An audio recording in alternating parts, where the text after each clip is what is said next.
जब हम किसी के प्रति अपना प्यार दिखाना चाहते हैं, तो सबसे अच्छा संभव तरीका उन्हें उपहार देना है।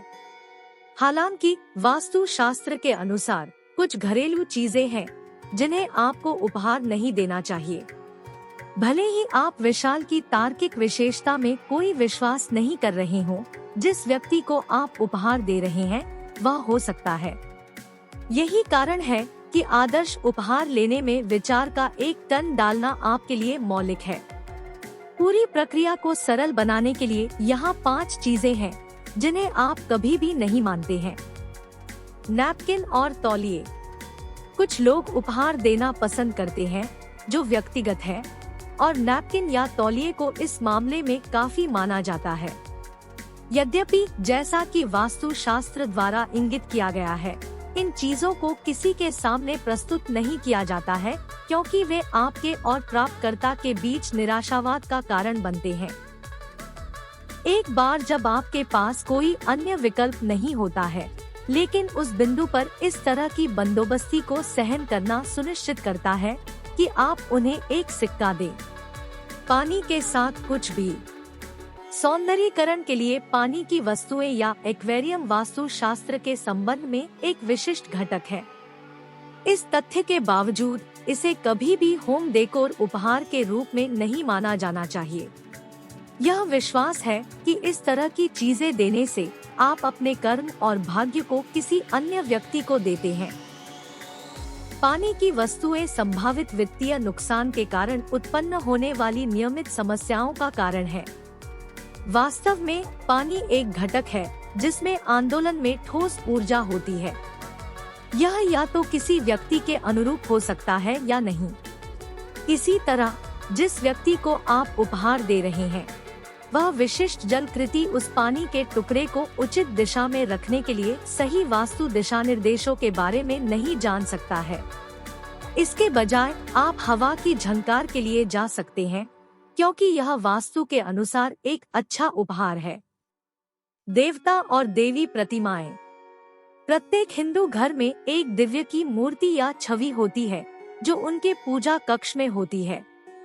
यह मुख्य बात है कि शादियों और गृहिणी दलों के बीच विशेष रूप से आम है।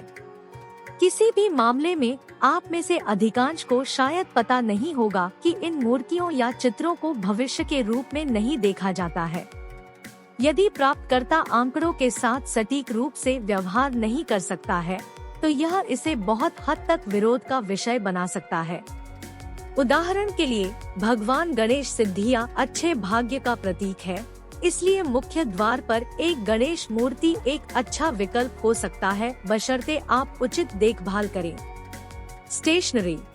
उपहार देने के लिए स्टेशनरी जैसी व्यावसायिक संबंधित चीजें अतिरिक्त रूप से एक गलत निर्णय है। ये चीजें किसी के कार्य जीवन में विनाश का कारण बन सकती हैं, क्योंकि फलने फूलने का विरोध किया जाता है। जो भी व्यवसाय प्राप्तकर्ता व्यक्ति के लिए काम कर सकता है, आपको उनकी गतिविधि से पहचानी गई चीजों को कभी नहीं देना चाहिए। यदि आप एक लेखक के रूप में या एक अभिनव क्षेत्र में भरते हैं, तो कभी भी पेन, किताबें और इस तरह के उपहार न दें। एक कलम उन सभी परोपकारी कृत्यों को दर्शाता है जो आपने रोजमर्रा की जिंदगी में किए हैं। यह आपके विवेकपूर्ण कर्मों के ढेर का प्रतीक है। एक कलम को उठाना उन समशीतोष्ण कर्मों और संबंधित महान कर्मों को व्यक्ति को देने से प्रभावित करता है। समकक्ष विभिन्न उपक्रमों के लिए लागू होता है। Sharp item. गृहिणी उपहारों के लिए उपहार देने के विकल्पों के संबंध में एक और विशाल संघ एक तेज वस्तु है। इनमें कटरली सेट या कटिंग मशीन शामिल हो सकते हैं। तलवार या ब्लेड जैसे तेज लेखों को घर में प्रतिकूल ऊर्जा प्राप्त करने के लिए जाना जाता है, जो आपके प्रियजनों के बीच संघर्ष का कारण हो सकता है। यही कारण है कि यह निर्धारित है कि हम एक कटलरी स्टैंड का उपयोग करते हैं, जिसमें हम गारंटी देते हैं कि रसोई में काम करते समय हम खुद को व्यर्थ नहीं करते हैं। आपको रसोई के लिए कुछ अन्य सहायक वस्तुओं के लिए जाना चाहिए, जैसे कि कुकवेयर या सुंदर भंडारण सेट। उम्मीद है ये सुझाव आपको यह तय करने में मदद कर सकते हैं कि आपको क्या उपहार देना चाहिए और क्या नहीं।